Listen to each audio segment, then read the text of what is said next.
receiving $150,000 to use for capital development. Okay? The first year you were in the plan, you were prorated because you were in the plan short of a full year. So that's why you had a niftiest amount of money appropriated to this community of $131,386. Okay? They prorated the $150,000 to that amount based on your 5-year development that you showed in the niftiest program. After that, you got the full $150,000 for every year.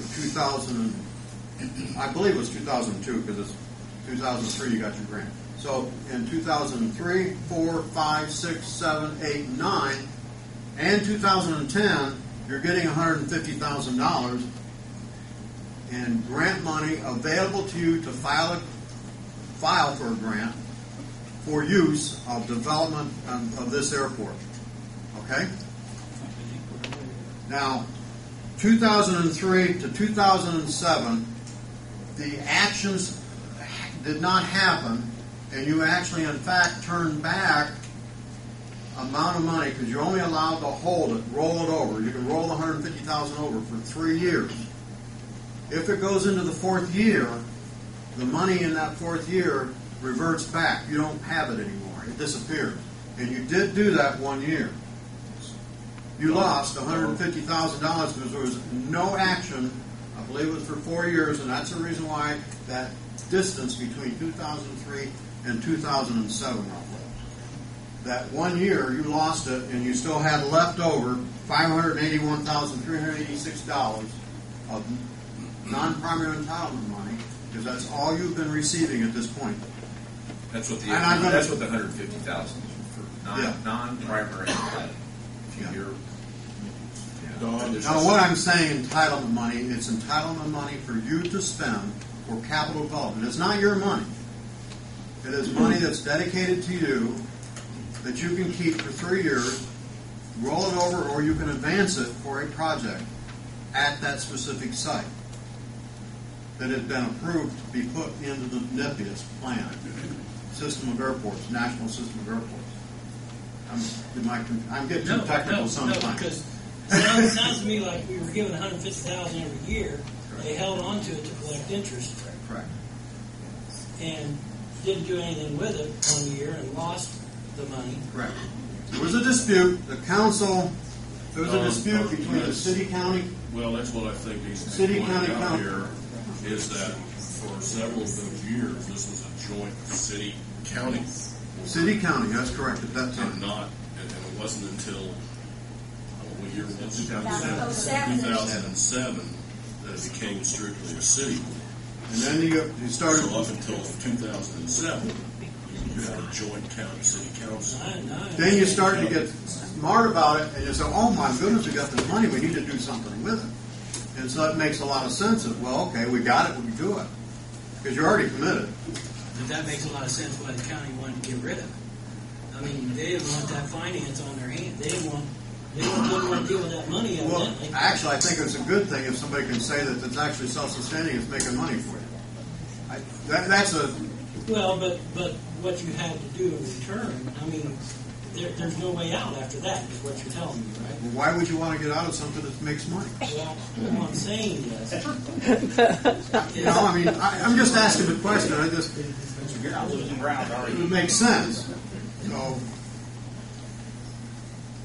Let's say the council doesn't want the airport, and I know we don't even have a say in it now, but let's say the council doesn't want the airport there, or doesn't want it to happen right now.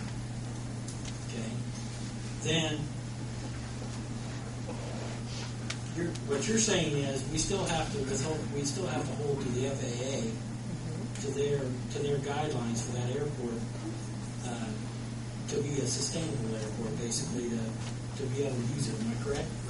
You know, you had a lady from the FAA who was quoted in your newspaper article on Saturday who actually did a pretty accurate job of describing it. You've got a contract with them.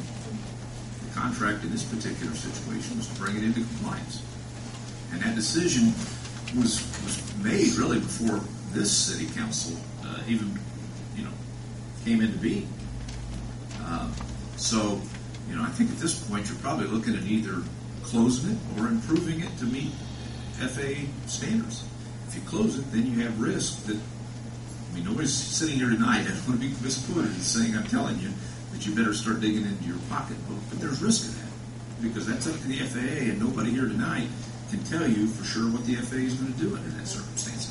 I think legally they have the right to expect a repayment of funds that were expended by them under the grant assurances, that this airport will be brought up to standard. And I think the whole bringing up to standard is maybe a little more complex than it might initially sound. You just don't go out there and stick some pavement on the existing runway and bring it up to standard. There's all kinds of issues. There's geometric standards, there's clearances, things like that this airport, as I understand it, and I'm not, a technical person when it comes to that, but as I understand it, there's all kinds of issues that you'd have to comply with to bring it up to standard. And these folks, BF&S, were hired to study that and to tell you what needed to be done and their recommendations.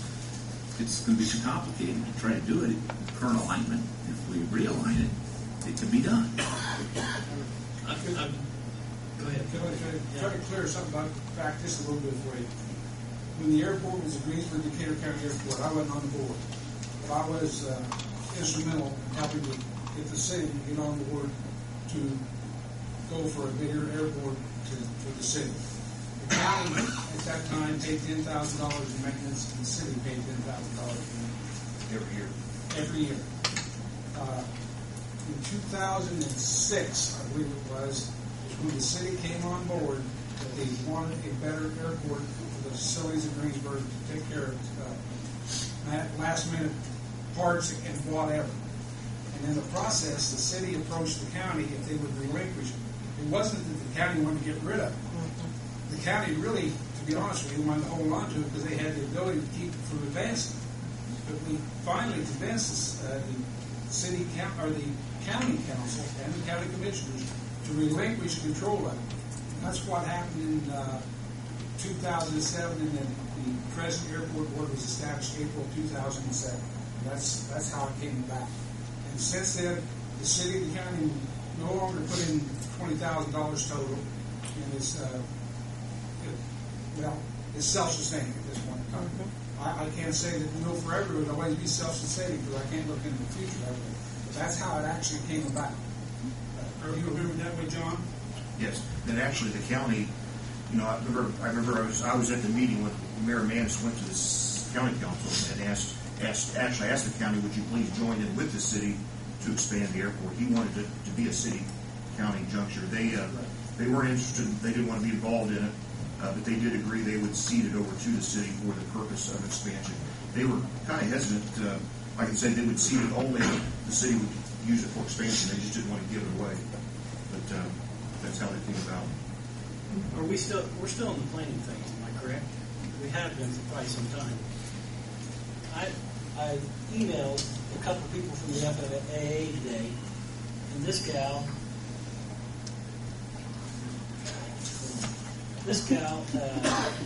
Melanie Myers, do you know her? Yes, she's the program manager, liaison for this airport.